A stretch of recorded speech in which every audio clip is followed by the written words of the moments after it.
Good afternoon, everyone, or good morning, good afternoon, good evening to everyone on this beautiful day.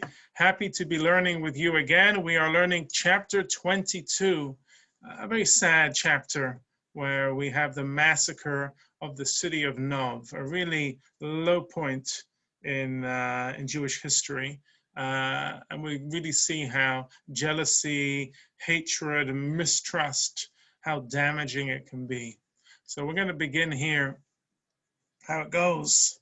And we're going to see a couple of midrashim also saying how very sad story which happens to David's family, which is hinted to in the psukim, but is explicitly taught in the midrash. It says as follows in Pasuk Aleph, Vayelech David Misham, and David went from there. Remember, he was hiding in with the Pelishtim. Now he's going to go from there.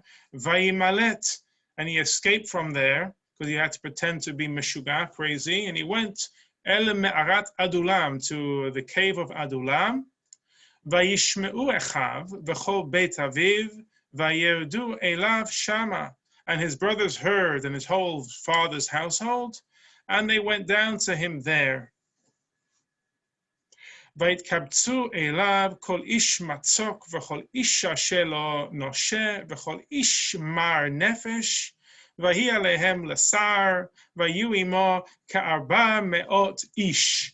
And every man who was in distress, and every man who had a creditor, and every man of embittered spirit gathered themselves to him, and he became a chief over them, and there was about 400 men with him. You wanted a reference, Elliot, to this week's parasha. Here's another one. Ka'arba me'ot ish imo. That sounds exactly like the report that Yaakov got about Esav. Esav had around 400 men with him. So here's another reference to this week's parasha. Interesting here that it mentions that these people, it's not necessarily people you'd want to have around with you, people with poor credit histories, people with embittered spirits. But the commentaries actually suggest that on the face of it, these do not sound like the greatest of people. But far be it from David to hang around with negative characters. Imam Loez says that these were positive people, and you could look at this in a positive light. I didn't bring it in the notes because I thought it was a little bit far. It didn't sound like it was the Pshuto Shel Mikra. I want to talk about why the family are joining David, which was in Pasuk Aleph. And the Ma'am Loez explains, they heard the animosity and the jealousy that Shaul had for David, and they realized that the jealousy had the power to undermine all justice and to make the person ignore the truth. Says the Metzudat David, so much would they ignore the truth that they feared that Shaul would take revenge against David by killing them. And this is the point here, where people take revenge not only on the guilty person that they feel that they don't like, but against their family too. So what was it? They feared that they would be murdered by Shaul. And so they ran away. Gimel, Vayelech David Misham, and David went from there, from the cave of Adulam, Mitzpeh Moab, and he went to Mitzpeh Moab, the border of Moab, or the corner, the edge of Moab. Vayoma el Melech Moab, and he said to the king of Moab, Yetzena avi ve'imi itchem, ad asher eda ma ya'aseh li Elohim. He said to the king of Moab, let my father and mother come out now with you until I know what God will do for me. And it says here in Pasuk Daled, Vayanchem et panav, Panei Melech Moab, Vayeshvu imo kol yemei heyot David b'metzuda. And he brought them before the king of Moab, and they stayed with him all the time that David was in the stronghold. Vayome Gad hanavi el David lo teshev b'metzuda, lech uvata lech eretz Yehuda, vayelech David vayavo ya'acharet. And Gad, the prophet, said to David, don't stay in the stronghold, go and enter the land of Yehuda. And David went and came to the forest of Cheret. And if you were to read these psukim quickly, without looking at the commentaries, you wouldn't think much of it. But, and here's the point, look at Rashi here, who says, Kesheyatza David misham leya'acheret, when David left there and went to the Cheret forest, Harag melech Moav et aviv ve'et imo ve'echav. The king of Moab killed, murdered David's father and mother and his brothers, with the exception of one brother. Shehechayu, he let one brother live. Shechayehu nachash ha'amoni, v'hu hachesed she'amar David kasher asa aviv imadi chesed. And that is the kindness which David said, as his father did kindness with me. What Rashi is expressing here, based on the fact that when we read later in Melachim Aleph, much later on, probably in a few months' time, maybe 6 months' time, we're going to read of some kindness that Nachash did to David.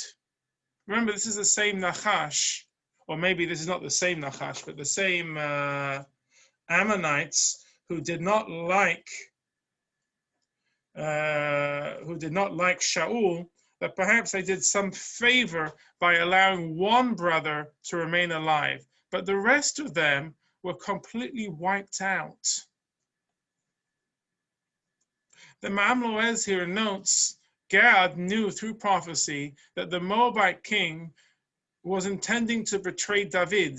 The king feared that Shaul, who had defeated him in battle, as we saw in chapter 14, had decided to hand David over to him. So Gad advised David that he would be better off hiding in the land of Yehudah. Now this is a really tragedy here. We know that David's ancestry is that he comes from Ruth HaMoaviyah, from Ruth the Moabite, when she converted to Judaism. So he thought he'd be safe having his family, who were descendants from the king of Moab, that they would be safe there. What he didn't factor in is that the king of Moab was kind of like a vassal state king to Shaul.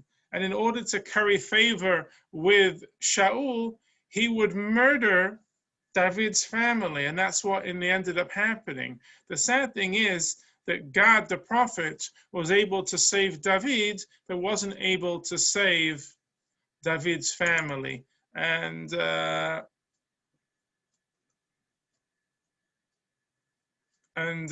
this is an interesting line which Rob is adding here. Although David, beautiful idea, Rob, there, that instead of saying you'll be safe with the Moabites, who are also your family, you need to be with Yehudah, which is from your father's family, which is the tribe of Yehudah from Boaz. Don't go from Ruth, but go from and Moab, but rather go from Boaz and Yehudah. But this is a tragedy here, that David and his family wanted to escape Shaul. No doubt Shaul probably would have murdered them too. But what ended up happening, instead of being murdered by Shaul, they were, according to the Midrash here, they were murdered by Moab. And this is the sadness, but the tremendous faith that David had in Hakadosh Baruch Hu, that even though he had this tremendous tragedy, he never cursed or blamed God that his family were murdered by the king of Moab. And here we go, Pasuk Vav. Isn't Shmuel the Navi? So Shmuel is the Navi, but Gad is a Navi. It's interesting because it says Gad HaNavi, Gad the prophet. He would become Gad HaNavi to David later on. Gad is the prophet, the same prophet who rebukes David after the Bathsheba episode, but you're right. Until this time, it's normally Shmuel, but we're passing from the period of Shmuel to Gad is going to come up soon, because soon Shmuel is going to pass away. So it's almost foreshadowing that Gad would be the prophet when during David's rule as king of Israel. Is this the first time we see him? This is his first mention, correct. Mhm. Good question, Elliot. Absolutely. Pasuk Vav, Vaishma Shaul, and here we're going to see the continued jealousy of Shaul. Vaishma Shaul ki noda David va'anashim asher ito, v'Shaul yoshev b'giva, tachat ha'eshel barama, v'chanito v'yado, v'chol avadav nitzavim alav. And Shaul heard that David and the men who were with him had become known, and Shaul was sitting in Givah, under the tamarisk tree on a hill, and his spear was in his hand, and all his servants were standing by him.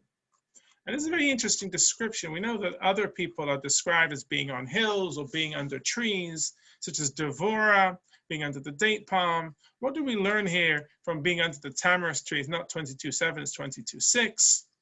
Tachat eshel ha'berama, achat shaita b'gvul Binyamin.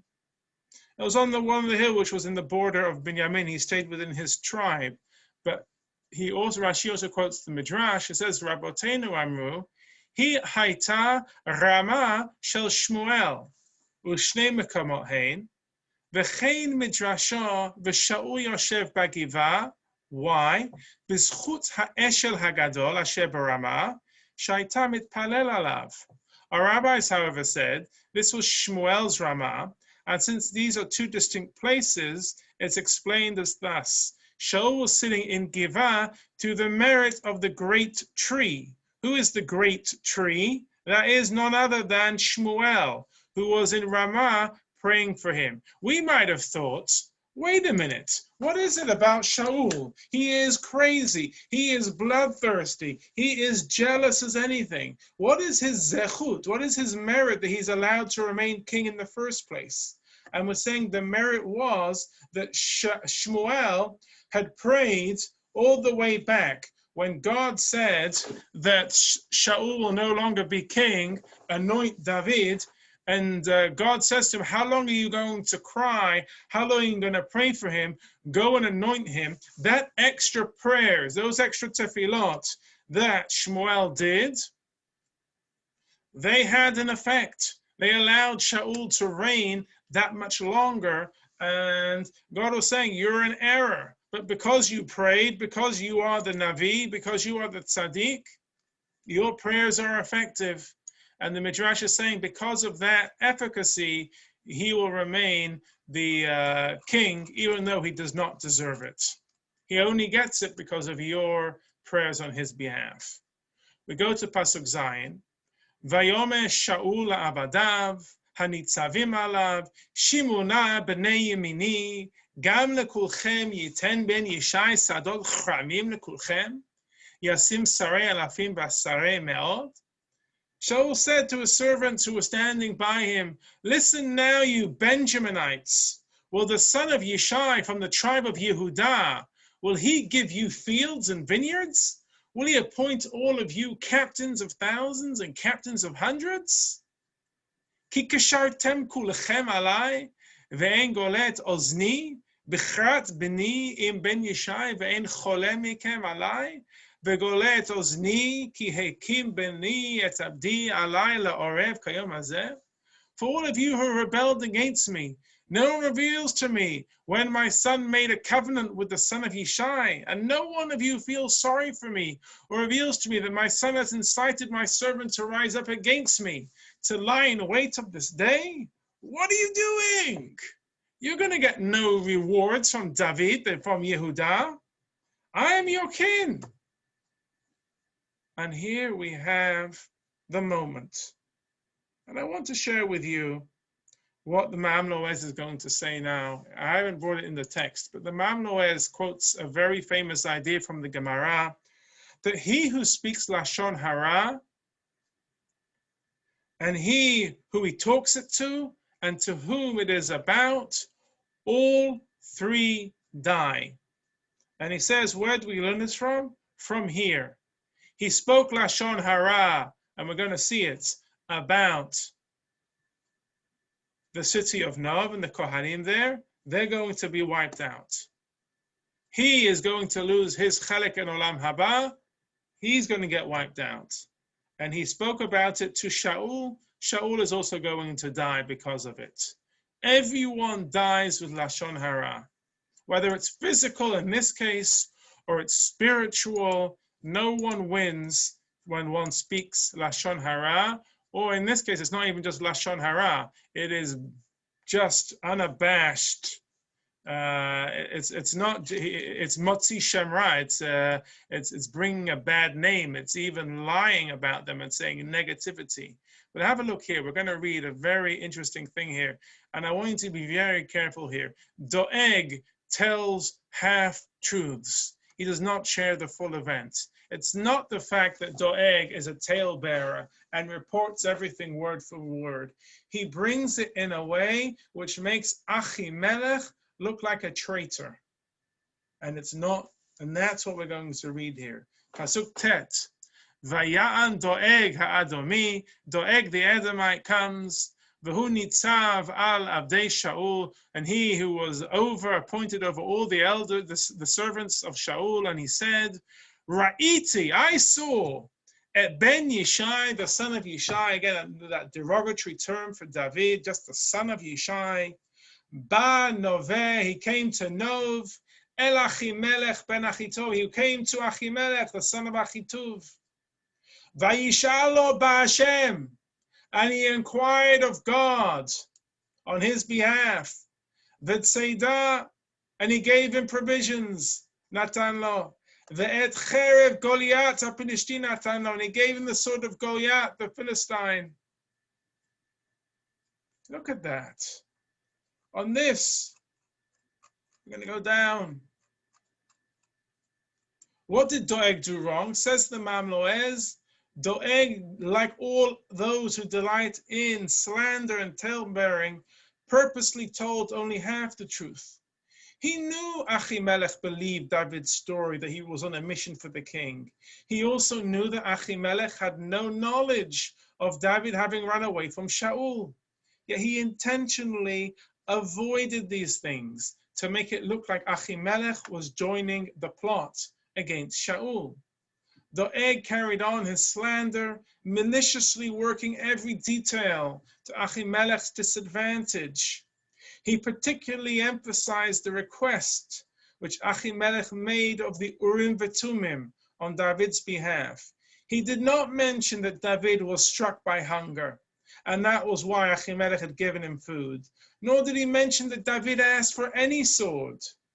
Doeg knew these facts would have absolved Achimelech from any wrongdoing, but he took them out. He refused to mention it. Any way which would have shown Achimelech in a positive light, he hid to make it look like what? That Achimelech was a traitor.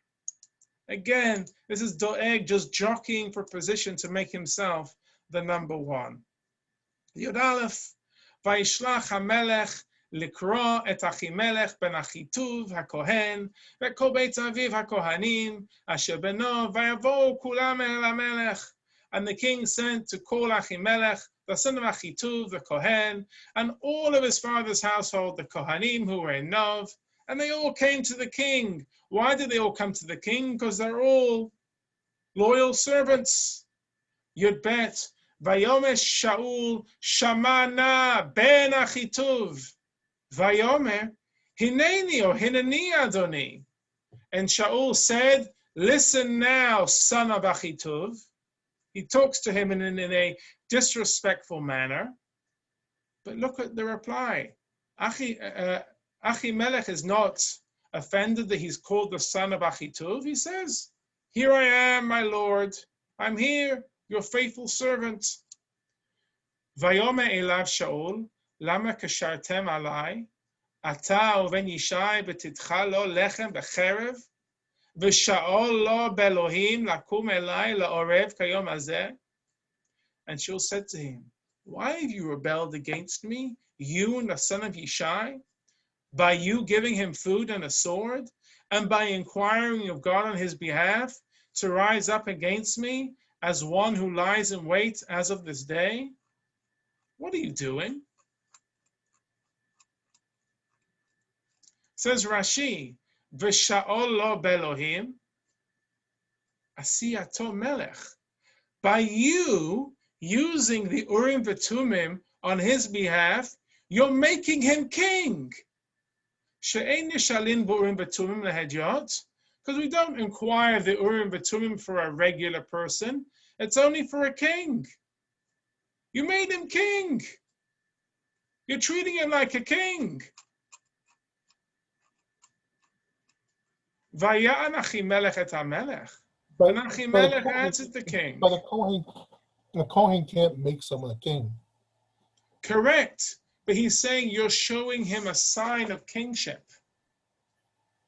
There's a whole machloket here, Elliot, about how you use the Urim v'Tumim. Can the Urim v'Tumim be used by a faithful servant of the king on the king's behalf? Or can it only be used by the Kohen Gadol, or the Kohen, for the king directly? And we know that it can be used for the king's behalf by any of his servants. And that's the way that Achimelech ben Achitov was using it. But Shaul and Doeg were saying no. It can only be used for the king directly. And if the king is not present, it's as if you're making that person king of the field. You're making him the king. That was their interpretation. It was a negative interpretation. It was the wrong interpretation, but that's how they did it.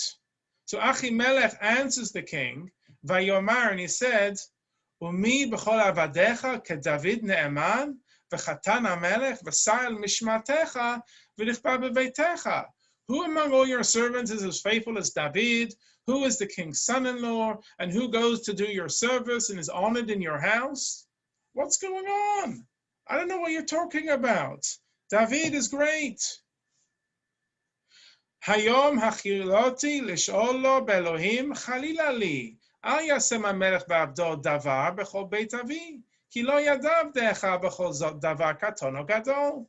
Have I begun today to inquire of God on his behalf? You know, I'm no new guy to this role. I knew what I was doing.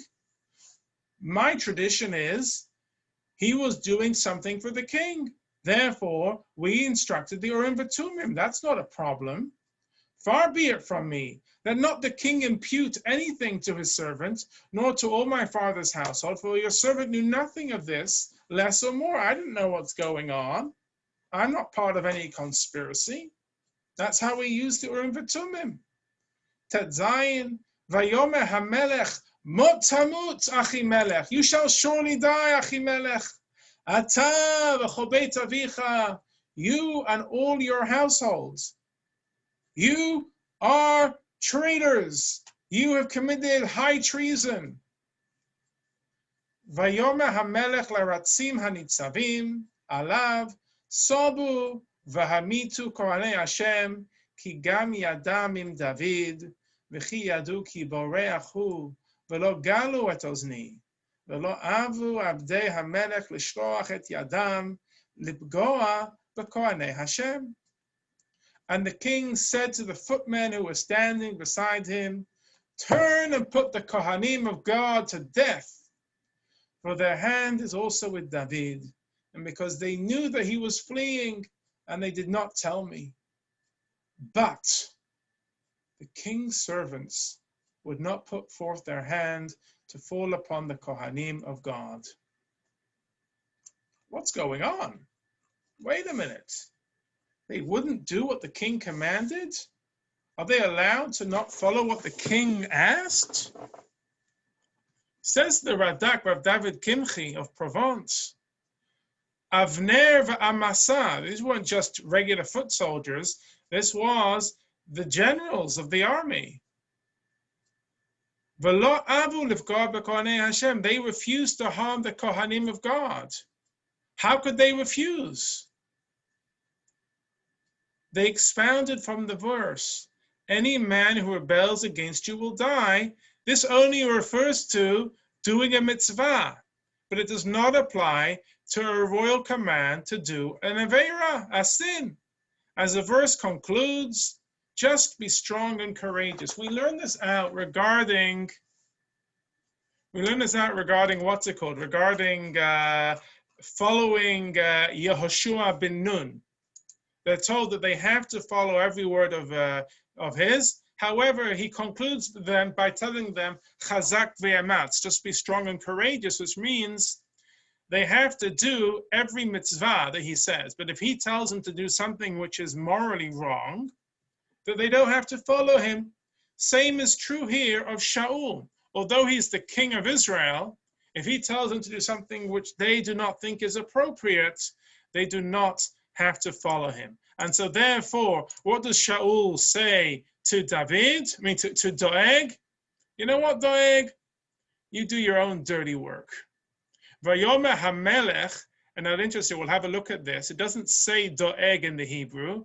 It says Daled Vav Yud Gimel, Doeg. Or, instead of Doeg, it's Doeg with a Yud. What are we learning here with the different spelling here of Vav and Yud? Vav and Yud means woe. You have caused this woe, alas, this terrible sadness. But there's another way of understanding what this word means. We're going to see it in a second. Sovata ufga b'kohanim. You fall upon the Kohanim. Vayisov Doeg ha'adomi. So Doeg turned upon them. Vayifgahu b'kohanim. And he fell upon them. Vayamet bayom hahu. And he struck and he killed them on that day. Shmonim v'chamisha ish. Noseh ephod bad. He killed on that day 85 men, wearers of the linen ephod. Yutet, vet nov ir hakohanim hika lefi cherev, meish v'ad isha, me'olel v'ad yonek, v'shor v'chamor, v'seh lefi charev. And Nov, the city of Kohanim, he smote with the sharp edge of the sword, both man and woman, infant and suckling, and ox and donkey and lamb, with the sharp edge of the sword. We go down to the commentary. This spelling of Doeg versus Doeg, says Rashi, Nishtane Shmo, they changed his name. Amar lo nitpaset kedag ata. You are caught like a fish. Nitpasta kedag ata. And therefore, you informed on them, then you must kill them.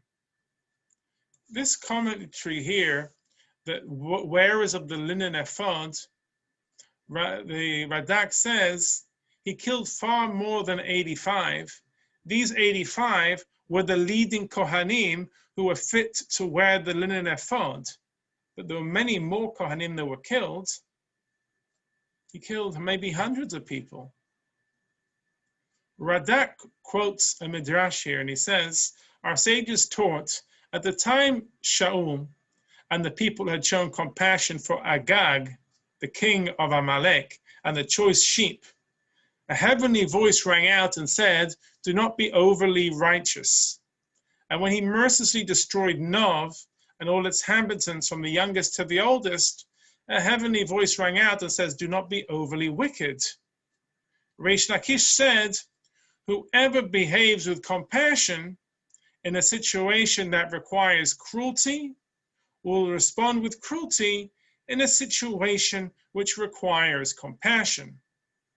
The murder of the Kohanim and the city of Nov fulfilled the prophecy in chapter 3 that Eli's descendants would not live long. So we're seeing here a couple of messages and a couple of lessons. Number one,